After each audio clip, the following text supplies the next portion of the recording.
सभी कांग्रेस का, मेवात का परिवार हम सब मिलके आज शुभकामनाएं दे रहे हैं बहुत बहुत हमारे नए जिला अध्यक्ष सईदा जी को।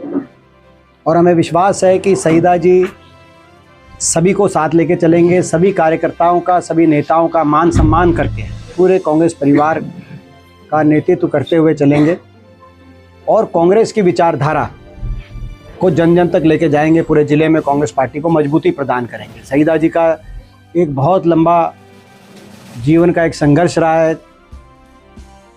पिछले 11 वर्ष से मैंने भी बड़ी करीबी से इनके एक स्वभाव को देखा है। ये सबका मान सम्मान करके आगे बढ़ने वाले व्यक्ति हैं, बहुत समझदार व्यक्ति हैं। तो ऐसे हमारे जिलाध्यक्ष बने हैं, कांग्रेस शीर्ष नेतृत्व का हम धन्यवाद करते हैं और मुझे विश्वास है ये आगे बढ़ेंगे। और साथ में हम इनको सब सारा कांग्रेस का परिवार मिलकर ये भी विश्वास दिला रहा है कि हम पूरी तरीके से इनका साथ देंगे। तो आज ये महत्वपूर्ण आज कार्यालय का और हमारे कार्यकाल का उद्घाटन इसको मानिए, क्योंकि 11 साल से हम आते तो आप सब साथी पूछते थे कि कांग्रेस का संगठन कहाँ है, और आज कांग्रेस का संगठन बना है। हरियाणा में भिवानी में जैसे कोर्ट परिसर में ही गोलियां चल रही हैं, और पीछे कितने उदाहरण हम दें आपको कम पड़ जाएंगे। हरियाणा की कानून व्यवस्था की स्थिति हरियाणा में है गायब। मुख्यमंत्री जी का नाम है नायब। कानून व्यवस्था क्या स्थिति है आप बताएं। आप हरियाणा जो सबसे सुरक्षित प्रदेशों की श्रेणी में आता था, जिन्हें फॉर्च्यून 500 कंपनीज गुड़गांव में आई, फरीदाबाद में आई, इतना निवेश हो रहा था, सारी कंपनियां यहीं आ रही थी, आज सारी नोएडा जा रही है। पिछले 11 साल में कोई आप देखो कोई बड़ा निवेश हरियाणा में आया, उसका कारण यही है कि धीरे धीरे आज हरियाणा की कानून व्यवस्था की स्थिति चौपट हो गई है। उसका एक बड़ा कारण खास तौर पे पिछले 1 साल में जो इतने गैंग एक्टिव हुए, हरियाणा सरकार के खुद एसटीएफ ने माना कि 80 गैंग हरियाणा में, गैंग यानी कि संगठित अपराध 80 गैंग एक्टिव, फिरौती राज चल रहा है, फायरिंग हो रही है, आप देख रहे हो, कहीं मर्डर्स हो रहे हैं, कैसी जो है स्थिति बन गई। इसका एक बड़ा कारण ये है कि जो नायब सिंह जी हैं, अफसर उनको सीरियसली नहीं ले रहे, क्योंकि अफसरों को पता है कि सत्ता की डोर दिल्ली में कहीं और है, एक केंद्रीय मंत्री के पास दिल्ली में, तो प्रशासन कैसे चलेगा। जहां डोर है वहां पावर तो है लेकिन जिम्मेदारी नहीं है। तो आज हरियाणा में इस तरह की स्थिति बन गई कि ना अफसर मान रहे इनकी, और अपराधियों खौफ होना चाहिए अपराधियों में, खौफ है। वैसे तो जिगर की जरूरत है नहीं, इनका कोई जनाधार बचा नहीं, लेकिन ये जो अभय चौटाला है, ये पिछले 11 साल से आप भी देखते हो, मीडिया के और प्रेस के और प्रदेश के लोग हम भी देखते हैं, सुबह से शाम तक हुड्डा साहब मेरा नाम जपते हैं। हुड्डा साहब और मेरे नाम का जाप सुबह शुरू होता है, हुड्डा साहब के नाम लेके अपना दिन शुरू करते हैं और मेरा नाम लेते लेते ये रात को अपना कार्यक्रम खत्म करते।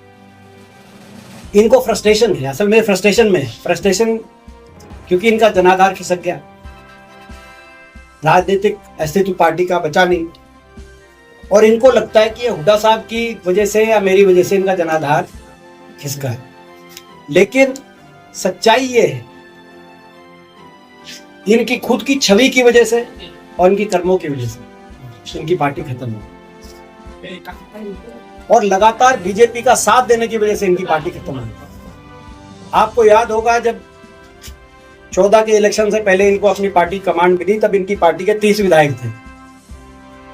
14 के इलेक्शन में 19 आए, मगर मुख्य विपक्षी पार्टी ये थे, नेता विपक्ष थे।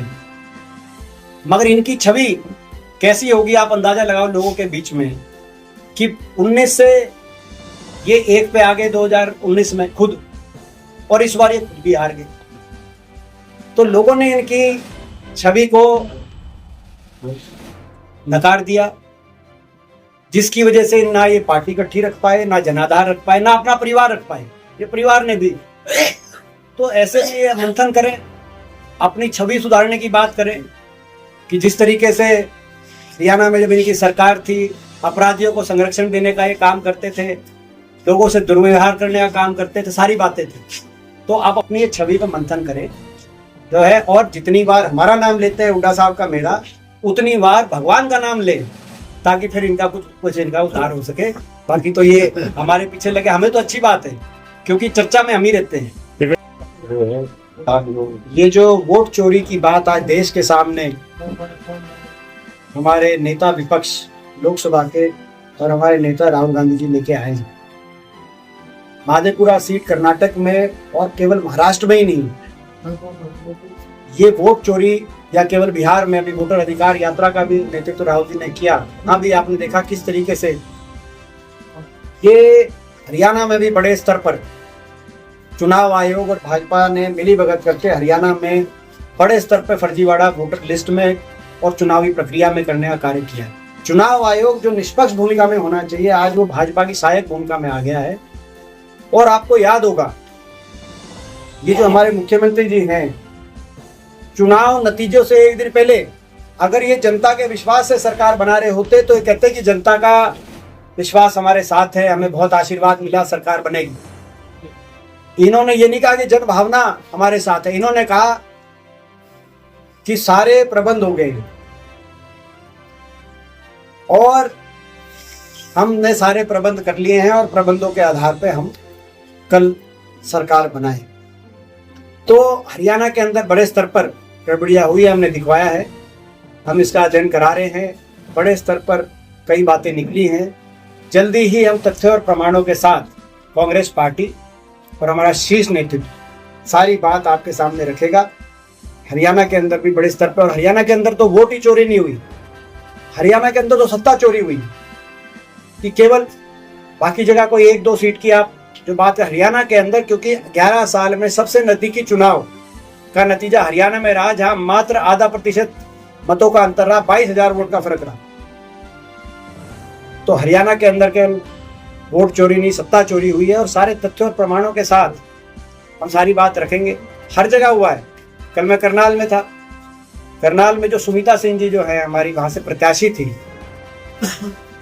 करनाल विधानसभा क्षेत्र से, कल उन्होंने अपने मोबाइल में दिखाया वहां पर कि उनके घर पे बहुत सी ऐसी वोट थी, उनके घर के खुद के पते पे, जिनका आता पता उनको ही नहीं है, उनके खुद के एड्रेस। तो हर जगह हुआ है। इसकी हम जल्दी तथ्य प्रमाणों के साथ आपके सामने बात रखेंगे।